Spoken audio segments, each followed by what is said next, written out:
My Hero Academia has so many amazing quirks.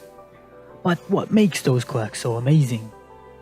For a power system to be interesting, it needs to have certain features. In this video, I will talk about one of those features: limitations. The limitations of a power are a lot more interesting than its capabilities. What the power can't do is more interesting than what it can do. They are more interesting for the power itself and for the story as a whole. And My Hero Academia uses limitations incredibly well. Rarely will you find a character with a power without a limitation. Even All Might, the all-powerful symbol of peace, has a limitation. Initially, he could only hold his muscle form for a few hours, and even that was decreasing with time. You might say that this limitation is not part of his original power, because of injury or maybe even giving his power to Deku. And you will be right, but that doesn't matter, and it doesn't have to be part of his power. Because within the narrative, ever since we met him, he had this limitation. Whatever the cause of the limitation, the important thing is having a limitation. Those limitations themselves are shaping the story of My Hero Academia. All Might's limitation, his injury, is making him lose his powers. So he has to look for a successor, and that leads to our protagonist, the quirkless Deku, to get his power. And this, in a sense, starts the whole story. And when All Might's limitation leads to him finally losing his power, this has another significant impact on the story of My Hero Academia, as the world has to overcome losing the symbol of peace and the number one hero. Deku, despite having the same power as All Might, faces different limitations. Deku's body is weak, so he can't handle the full power of One for All without damaging his body in the process. This limitation gives him capacity to grow in the physical sense by getting stronger and making his body use more and more of the power without damaging it, also by getting creative and inventing new techniques of his own to overcome those limitations, like shoot style, and also by growing as a person and as a hero while he realizes his weaknesses. However, those limitations don't necessarily have to be physical. Sometimes they can be psychological, as in the case of Todoroki. Todoroki has an extremely powerful quirk, which doesn't have any obvious limitations. However, he has a psychological limitation he placed on himself. In the first 2 seasons, by refusing to use the fire half of his quirk, he not only sacrifices a powerful half of his power, he also places another limitation on himself.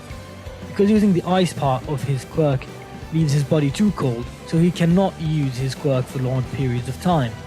And just by overcoming this limitation, he was able to grow as a character and become one of the most loved characters in the series.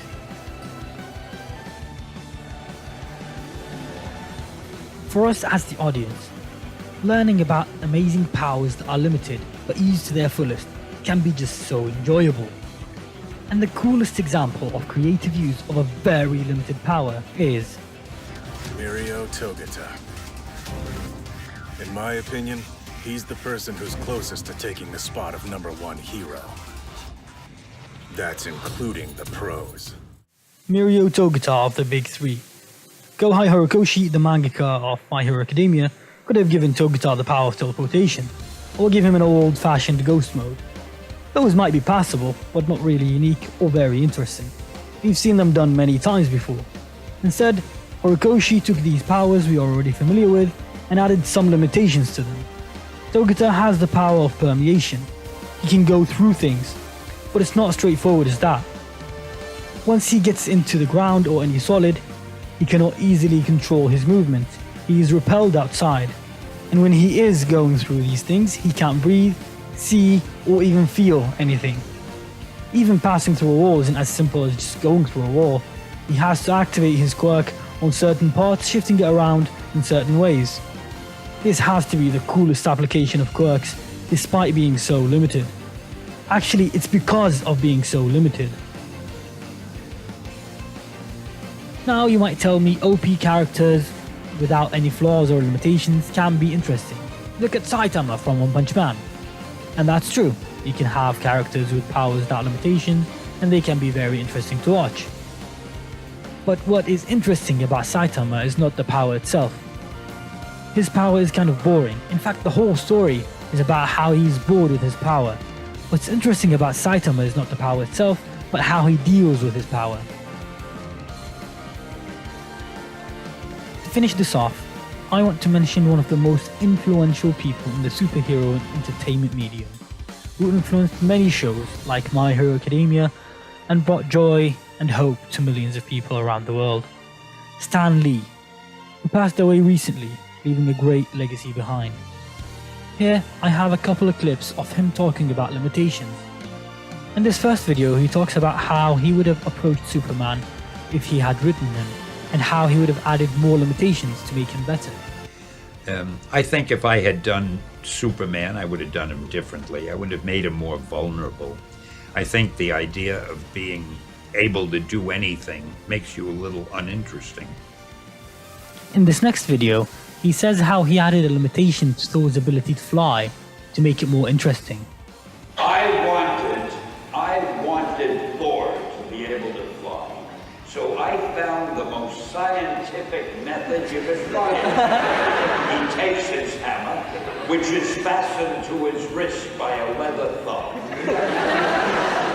and he twirls the hammer as fast as a propeller, and then he lets go. Well, the hammer goes flying, he's attached to it, he goes flying. Thank you for bearing with me until the end. This is my very first video, so please excuse any mistakes I've made. If there's anything you liked, you didn't like, or think I can improve, or just your general comments about the video, please leave them in the comment section below. If you like this video, please like, share and subscribe. Thank you very much.